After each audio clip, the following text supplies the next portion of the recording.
नमस्कार दोस्तों, मैं पुष्पेंद्र कुमार स्वागत करता हूं आपका हमारे YouTube चैनल SDG4 पर। दोस्तों, आज के इस क्लास में हम पॉलिटी पढ़ेंगे और आज का जो टॉपिक है वो है भारतीय संविधान के स्रोत।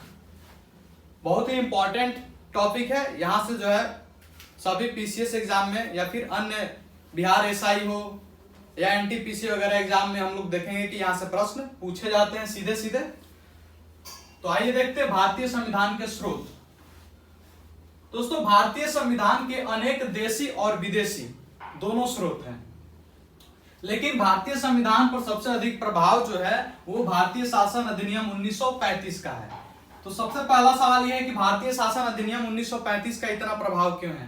तो आप जानते हैं कि प्रथम विश्व युद्ध 1914 से 18 के बीच हुआ था और उस समय प्रथम विश्व युद्ध में भारत के तरफ से जो आम सैनिक थी उनकी भर्ती के लिए गांधी जी ने बेड़ा उठाया था और इसके बदले में ब्रिटिश शासन ने वादा किया था कि प्रथम विश्व युद्ध के पश्चात हम संवैधानिक सुधार करेंगे और भारतीयों के अनुरूप शासन को स्थापित करेंगे। तो उसी प्रक्रिया में 1935 का अधिनियम लाया गया, जिसमें कि अब तक का सबसे अच्छा अधिनियम माना गया जो भारतीयों के अनुरूप था लगभग। इसलिए जब भारतीय संविधान तैयार किया गया तो हमारे जो संविधानविद थे और जो हमारे संविधान सभा के सदस्य थे उन्होंने भारतीय शासन अधिनियम 1935 के लगभग 250 से ज्यादा यानी 250 प्लस अनुच्छेदों को इस हमारे भारतीय संविधान में शामिल कर लिया। आप जानते हैं कि भारतीय संविधान बनने से पहले ही न्यायपालिका, लोक सेवा आयोग, आपातकालीन उपबंध, प्रशासनिक विवरण ये सभी दिखाई देते हैं। तो इन सभी हिस्सों से जो है महत्वपूर्ण अनुच्छेदों को भारतीय संविधान में शामिल किया गया, कुछ बदलाव के साथ, और कुछ अनुच्छेद जो का त्यों ले लिया गया। अब बात करते हैं विदेशी स्रोत का। दोस्तों, विदेशी स्रोत की अगर बात की जाए तो लगभग 10 देश ऐसे हैं जहां से भारतीय संविधान में महत्वपूर्ण अनुच्छेद को, महत्वपूर्ण तथ्यों को शामिल किया गया। जैसे संयुक्त राज्य अमेरिका की बात की जाए तो संयुक्त राज्य अमेरिका से संविधान की सर्वोच्चता, न्यायिक पुनरावलोकन यानी कि सुप्रीम कोर्ट को जो किसी कानून को या किसी नीति को पुनरावलोकन करने की जो शक्ति है वो जो है संयुक्त राज्य अमेरिका से लिया गया है। न्यायपालिका की स्वतंत्रता, न्यायपालिका तो थी पहले से, 1935 अधिनियम में भी न्यायपालिका शामिल थी, लेकिन न्यायपालिका की स्वतंत्रता की जो बात है वो संयुक्त राज्य अमेरिका से ली गई। इसके अलावा मौलिक अधिकार हो या राष्ट्रपति पर महाभियोग चलाने की प्रक्रिया हो, इसके अलावा उच्चतम एवं उच्च न्यायालयों के न्यायाधीशों के हटाने की विधि हो, या वित्तीय आपातकालीन शक्तियां कई भागों में बटी हुई है। वित्तीय आपात की जो शक्ति है वो अपनाया गया है, संयुक्त राज्य अमेरिका से ली गई है। इसके अलावा प्रस्तावना का जो सिद्धांत आया वो भी संयुक्त राज्य अमेरिका से आया और उपराष्ट्रपति पद का जो सिद्धांत है वो भी संयुक्त राज्य अमेरिका से ही अपनाया गया है। अब बात करते हैं ब्रिटेन की। ब्रिटेन या फिर इसे इंग्लैंड भी कहते हैं, द ग्रेट ब्रिटेन कहा जाता है। तो जो संसदीय व्यवस्था हमारे संविधान में अपनाई गई वो ब्रिटेन से लिया गया है। एक नागरिकता की जो बात है, एकल नागरिकता की जो बात है वो भी ब्रिटेन से ली गई है। विधि निर्माण प्रक्रिया यानी किसी विधि या कानून को बनाने के लिए क्या प्रक्रिया अपनाई जाएगी उसकी बात जो है वो ब्रिटेन से ली गई है। विधि का शासन होना चाहिए ये भी ब्रिटेन से लिया गया है।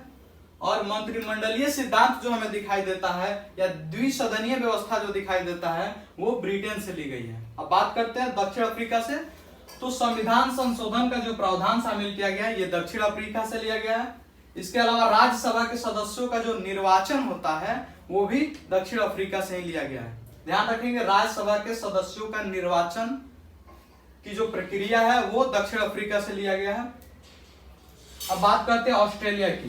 तो प्रस्तावना का सिद्धांत लिया गया अमेरिका से, लेकिन प्रस्तावना की जो भाषा ली गई है वो ऑस्ट्रेलिया से ली गई है। इसके अलावा समवर्ती सूची जिसमें केंद्र और राज्य दोनों कानून बना सकते हैं उसकी जो है अवधारणा जो ली गई है वो ऑस्ट्रेलिया से ली गई है। एक इसके अलावा केंद्र एवं राज्यों के बीच संबंध क्या होने चाहिए और उनके बीच शक्तियों का विभाजन कैसे होना चाहिए ये ऑस्ट्रेलिया से ली गई है। संसदीय विशेषाधिकार की बात की जाए जैसे कि आप जानते होंगे कि जो संसद सदस्य होते हैं उन्हें संसद बैठक के 40 दिन पहले तक किसी भी दीवानी मामले में गिरफ्तार नहीं किया जा सकता है। तो कुछ सांसद जो होते हैं हमारे, उन्हें कुछ विशेषाधिकार प्राप्त है, ये ऑस्ट्रेलिया से अपनाया गया है। इसके अलावा दोनों सदन की संयुक्त बैठक होनी चाहिए, ये भी ऑस्ट्रेलिया से ही अपनाया गया है। अब बात करते हैं कनाडा की। तो कनाडा से संघीय व्यवस्था अपनाई गई है। यहाँ कनाडा से संघीय व्यवस्था अपनाई गई है और केंद्र को सशक्त बनाया गया है। कैसे? तो आप देखेंगे कि जो अवशिष्ट शक्तियां हमें दिखाई देता है, यानी कि 3 प्रकार की सूची है, राज्य सूची, समवर्ती सूची और केंद्र सूची। इनके अलावा जो बच जाती हैं, यानी अवशिष्ट शक्तियां जिन्हें कहते हैं, वो केंद्र के पास रखे जाने की बात की जाएगी, यानी कि उस पर कानून बनाने का अधिकार केंद्र को है। राज्यपाल की जो नियुक्ति की अवधारणा है वो भी कनाडा से लिया गया है। अब बात करते हैं आयरलैंड की। तो आप जानते हैं कि राज्य के नीति निर्देशक तत्व की बात की जाती है, नीति निर्देशक सिद्धांत की बात की जाती है, ये जो है आयरलैंड से अपनाया गया है। इसके अलावा राष्ट्रपति की निर्वाचन प्रक्रिया क्या होनी चाहिए? देखिए, राष्ट्रपति को हटाने का महाभियोग, राष्ट्रपति पर महाभियोग चलाने की प्रक्रिया जो है वो संयुक्त राज्य अमेरिका से है, लेकिन राष्ट्रपति का निर्वाचन कैसे हो, निर्वाचन प्रक्रिया क्या हो, ये जो है आयरलैंड से अपनाया गया है। इसके अलावा एक चीज और हम लोग देखे थे कि राज्यसभा के सदस्यों का निर्वाचन कैसे हो, ये दक्षिण अफ्रीका से लिया गया था। लेकिन राज्यसभा के लिए जो सदस्यों का नामांकन होता है, यानी नोमित किए जाते हैं कुछ सदस्य, ये आयरलैंड से लिया गया है। कला के क्षेत्र में, खेल के क्षेत्र में जो विशेषज्ञ होते हैं, जो प्रसिद्ध होते हैं, जो जानकार होते हैं, उन्हें राज्यसभा में नोमित किया जाता है। ये जो है सिद्धांत लिया गया है आयरलैंड से। अब बात करते हैं सोवियत संघ की। तो मौलिक कर्तव्य का सिद्धांत जो है ये सोवियत संघ से लिया गया है। इसके अलावा प्रस्तावना में जो हम न्याय, 3 प्रकार की न्याय देखते हैं, कौन कौन न्याय? सामाजिक, आर्थिक, राजनीतिक। इस न्याय का आदर्श जो है वो सोवियत संघ ही है। सोवियत संघ कहने का तात्पर्य पूर्व रूस का है। जब सोवियत संघ का विखंडन नहीं हुआ था उस समय के संविधान में ये चीज शामिल था। बात करते हैं फ्रांस से। कहीं कहीं सोवियत संघ को रूस भी लिखता है, तो इससे घबराना नहीं है। अब बात करते हैं फ्रांस। तो फ्रांस से गणतंत्रात्मक सिद्धांत हो या प्रस्तावना में स्वतंत्रता, समता और बंधुत्व के आदर्श हो, ये फ्रांस से अपनाया गया है। फ्रांस की क्रांति में इसकी चर्चा भी है, इतिहास में पढ़े होंगे। अब बात करते हैं जापान में। जापान से विधि द्वारा स्थापित प्रक्रिया अपनाई गई थी, विधि द्वारा स्थापित प्रक्रिया जापान से।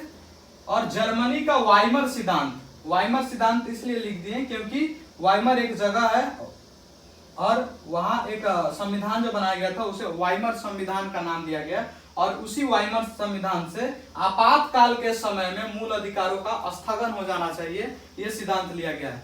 दोस्तों, कई बार एक भ्रम बना हुआ है विद्यार्थियों के बीच में कि आपातकालीन उपबंध जो है जर्मनी से लिया गया, ये गलत अवधारणा है। आपातकाल के समय मूल अधिकार का स्थगन हो जाना चाहिए, ये जर्मनी से लिया गया है। आप देखेंगे कि आपातकालीन उपबंध तो हमारे 1935 के भारतीय शासन अधिनियम में भी शामिल था। इसके अलावा वित्तीय आपात अलग से जो है अमेरिका से ली गई है। तो कहने का तात्पर्य है कि आपातकालीन उपबंध सिर्फ जर्मनी से लिया गया, ये कहना गलत होगा, आप देख रहे हैं। अब बात करते हैं, एक महत्वपूर्ण तथ्य है जहां कंफ्यूजन होगा आपका।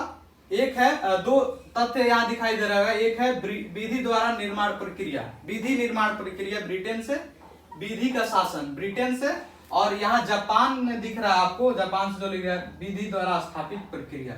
इसका क्या अर्थ है? यहाँ बड़ा कंफ्यूजन हो जाता है।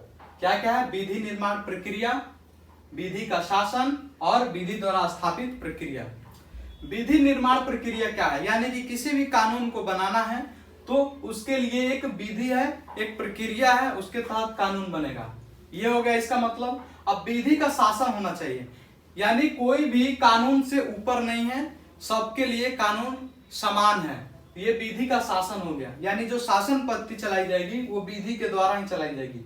अब सवाल ये है कि विधि द्वारा स्थापित प्रक्रिया क्या है?